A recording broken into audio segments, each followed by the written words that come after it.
তবে যুদ্ধে যাইতে হইলে আমার দুইখান কথা আছে। কি কথা?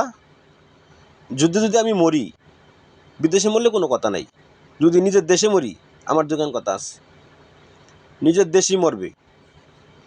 নিজের দেশে যদি মরি, আমার দেহ কবর হইব কই? মাটির তলে না মাটির উপরে? যদি মাটির উপরে হয় আমার কোনো কথা নাই। যদি মাটির তলে হয় তাহলে দুইখান কথা আছে। আচ্ছা, মাটির তলে হইব, এই মাটি যে চাষ করব, লাঙ্গল দিয়া না ট্রাক্টর দিয়া?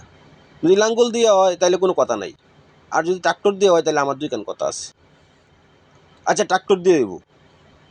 ট্রাক্টর দিয়ে হইলে আমার দেহ, অর্থাৎ আমার কঙ্গাল উঠতে আইব। সেই কঙ্গাল পাঠানো হইব কই? ফার্টিলাইজারে না কাগজের কলে? যদি ফার্টিলাইজারে পাঠানো হয় আমার কোনো কথা নাই। তবে যদি কাগজের কলে পাঠানো হয় তাহলে আমার দুইখান কথা আছে। কাগজের কলেই পাঠানো হবে। বেশ, সেই কাগজ দিয়ে, অর্থাৎ আমার হাড়ের গুঁড়া দিয়া কি কাগজ তৈরি হইব? রাইটিং পেপার নাকি টিস্যু পেপার? যদি রাইটিং পেপার হয় আমার কোনো কথা নাই। আর যদি টিস্যু পেপার হয় তাহলে আমার দুইখান কথা আছে। টিস্যু পেপারই হইব। বেশ,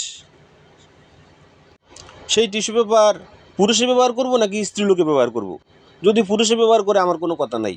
আর যদি স্ত্রী লোকে ব্যবহার করে তাহলে আমার দুইখান কথা আছে। স্ত্রী লোকেই ব্যবহার করব। তাইলে হালা যুদ্ধেই যাবো না।